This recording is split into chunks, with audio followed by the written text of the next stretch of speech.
नमस्कार, मैं हूं राशिद और स्वागत है आपका बड़ी खबर में। इस वक्त सबसे बड़ी खबर आ रही है देश के युवाओं को। देश के युवा जो कि इस वक्त ना अपने घरों में है, ना संस्थानों में है, बल्कि सड़कों पर हैं, स्टेशनों पर हैं। 3 दिन से लगातार उनका प्रदर्शन जारी है और सरकार जो है उनकी सुध लेने को तैयार नहीं है। अगर सरकार की तरफ से कोई बयान आ जाए तो शायद ये मामला थोड़ा शांत हो जाए। अग्निवीर, जिन्हें अग्निवीरों का नाम दिया है, वो तमाम छात्र, तमाम जवान जो सेना में जाने का सपना देख रहे हैं, जिनकी आंखों में सपने संजोए हुए थे, वो अब उनकी आंखों में शोले भड़क रहे हैं। अब वो उन हाथों में पत्थर लेके, डंडे लेके सड़कों पर उतर आए हैं और सरकारी संपत्तियों को नुकसान कर रहे हैं। मेरी सबसे पहले अपील है कि आप सरकारी संपत्तियों को ना नुकसान पहुंचाएं, हिंसक प्रदर्शन ना करें। लोकतंत्र देश है, लोकतांत्रिक तरीके से अपनी बात रखें, शांतिपूर्ण तरीके से प्रदर्शन करें, यह आपका हक है। तो वहीं सबसे बड़ी खबर जो आ रही है, एक मानव यादव ने शेयर किया है। सेना में भर्ती का सपना देख रहे मोहित बहुत ही तार्किक तरीके से अपनी बात रख रहे हैं।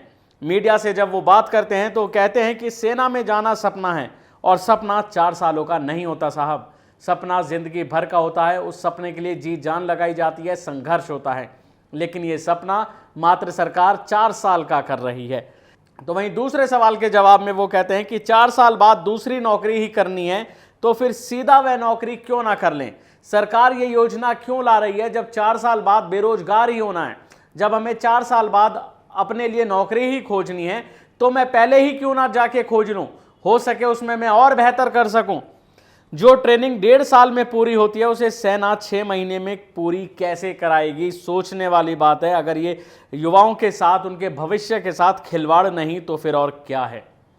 ये सवाल देश की जनता से बनता है, उन तमाम नौजवानों के परिजनों से बनता है जिनके छात्र, जिनके लाल इस समय सड़कों पर हैं। दुनिया में कोई भी नशा ऐसा नहीं बना जो उतरता ना हो। ये स्क्रीनशॉट जिसमें आप देख रहे हैं बीजेपी का दफ्तर है और इसके बाहर लोगों का प्रदर्शन है। बोर्ड को उतारा जा रहा है, तोड़फोड़ की जा रही है। इसके अलावा मैं अगर दूसरी तस्वीर आपको दिखाऊं तो ये बिहार के भागलपुर से है, जहां आरजेडी भागलपुर के द्वारा ये शेयर किया गया है। और भागलपुर आरजेडी फॉर इंडिया ने अहंकारी पीएम नरेंद्र मोदी और उनके पिछलग्गू बने रक्षा मंत्री के पुतले जलाकर युवाओं के सपनों को जलाने वाले अग्निपथ योजना का जोरदार विरोध प्रदर्शन किया और अग्निवीर योजना को वापस लेने की मांग की। ये वहीं के फोटो हैं जो आप अपनी फोन की स्क्रीन पर देख रहे हैं। ये खबरें देख रहे हैं आप। कहीं पर बीजेपी दफ्तर घेरा जा रहा है, कहीं पर तोड़फोड़ की जा रही है। बीजेपी नेता उनके बीच जाने को तैयार नहीं है।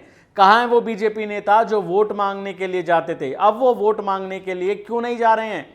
जो युवा, जिनकी भीड़ वो अपनी रैलियों में ले जाते थे, अब वो इन्हें समझाने क्यों नहीं आ रहे हैं? बीजेपी के कोई भी नेता की तरफ से अभी इस पर बयान क्यों नहीं आया है?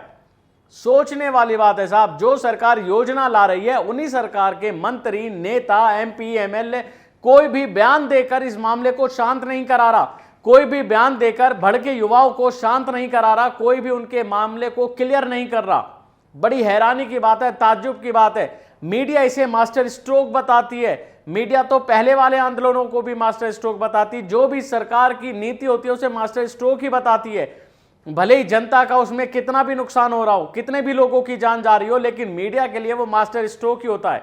लेकिन सवाल जवाब आपको देश की जनता देगी। आखिर उन पे क्या बीत रही है? आखिर कौन समझाएगा इन नौजवानों को? कितने ही राज्यों में प्रदर्शन हो रहा है, युवा बौखलाए हुए हैं, बसों में तोड़फोड़ कर रहे हैं, सड़कों पर कोहराम मचा रहे हैं, स्टेशनों में आग लगा रहे हैं, ट्रेन में आग लगा दी, बीजेपी दफ्तर फूंक दिए। कितनी सारी खबरों से भरा पड़ा है सोशल मीडिया। और ये टीवी अखबार आपको क्या दिखा रहा है? ये दिखा रहा है कि सरकार इसमें आरक्षण भी लागू करेगी।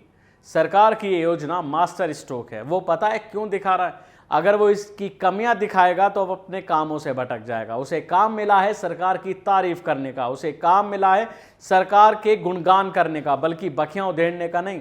कभी टीवी अखबार ने, कभी मीडिया चैनलों ने मोदी सरकार से कोई सवाल किया? कभी आपको ये बताया कि 8 सालों में देश कितना नीचे आ गया? कभी आपको ये बताया बेरोजगारी कितने स्तर पर चली गई है? कभी आपको ये बताया देश की आर्थिक हालात कैसे हो रही है?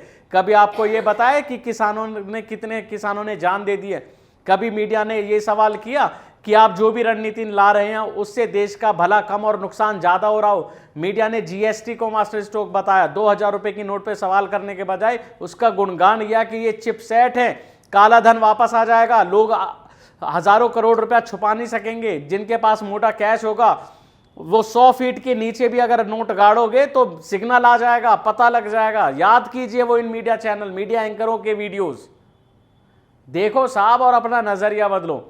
ये देखो, ये नौजवान ये वही है जिन्हें आप रैलियों में देखते थे, जिन्हें आप धर्म के नाम पर लड़ाते थे। ये नौजवान कोई मुस्लिम समुदाय नहीं है, अगर मुस्लिम समुदाय होता तो अब तक तो इन पे गोलियां बरस जाती, डंडे बरसात दिए होते, ठीक वैसे ही जैसे पुलिस थाने में मार मार के मुस्लिम लड़कों के हाथ पैर तोड़ दिए थे। लेकिन एक पुलिस अधिकारी का बयान आता है कि ये हमारे ही बच्चे हैं, इन्हें समझाएंगे। चलिए ये तो हुई फर्क वाली बात, लेकिन ये जो अभी देश तमाम सड़कों पर जो देश का युवा निकला हुआ है इसमें सभी लोग शामिल हैं, और ये ज़्यादातर वही लोग हैं जो धर्म के लिए आवाज़ उठाते हैं, जो बीजेपी के वोटर हैं, जो सरकार के वोटर हैं, जो रैलियों में जाते हैं, जो दल से जुड़े हुए हैं। ये सभी वो हैं जो अब तक धर्म के नाम पर आवाज़ उठाते थे। जब आज अपने पेट पर बात आई है तो इनको पता चला है कि सरकार सिर्फ मुस्लिम विरोधी नहीं बल्कि रोजगार विरोधी भी है। एक बार अगर आज आप अन्याय के खिलाफ चुप बैठे हैं तो कल को आपका भी नंबर आएगा, और यही बीजेपी सरकार कर रही है। और अब देश का युवा जाग चुका है और अब वो भड़क रहा है और अब सरकार से सवाल कर रहा है कि आखिर क्या करोगे आप, रोजगार दोगे या रोजगार छीनोगे, बेरोजगारी कम कर रहे हो या बढ़ा रहे हो, 4 साल के बाद हम क्या करेंगे, क्या नौकरी करेंगे। नौकरी निकाली है, हर साल 2 करोड़ नौकरी देने का वादा किया था, 2 लाख नहीं दे पा रहे हो, जो भी सारी भर्तियां थी वो भी आप कैंसिल कर रहे हो। सोचिए और सोच के बताइए कि आखिर ये सरकार आपसे क्या चाहती है। अगर आप आवाज नहीं उठाओगे तो आप पीछे हो जाओगे। अब नौजवानों की बात आई है, कल को परिजनों पे बात आएगी, जिस कंपनी में आप काम करते हो वो भी बंद हो जाएंगी। सोचिए और सोच के बताइए कि आखिर कहां तक चुप रहना ठीक है। अगर चुप नहीं रह सकते, अगर हिम्मत है तो घरों से बाहर निकलिए और सरकार से सवाल करिए कि जो आपने वादे किए थे उन वादों का क्या हुआ। मैं 15 लाख के जुमले की बात नहीं करूंगा, मैं नौकरी की बात करूंगा, मैं शिक्षा की बात करूंगा, स्वास्थ्य की बात करूंगा, विकास की बात करूंगा। इन सब मुद्दों पर सरकार को घेरिए और सवाल पूछिए, ये आपका हक है। अगर सरकार नहीं देती जवाब, नहीं अपने वादों पे खरी उतरती तो सरकार बदलने का फिर आपको हक है। ये वीडियो आपको कैसा लगा कमेंट बॉक्स में जरूर बताइए। शुक्रिया। नेशनल दस्तक की आपसे गुजारिश है कि अगर इसको बचाना चाहते हैं तो नेशनल दस्तक को सब्सक्राइब करने के लिए रेड कलर के सब्सक्राइब बटन को दबाएं, फिर बेल आइकन की घंटी दबाएं। नेशनल दस्तक को बचाने के लिए बहुत जरूरी है कि हर खबर को शेयर करें, लाइक करें, कमेंट जरूर करें।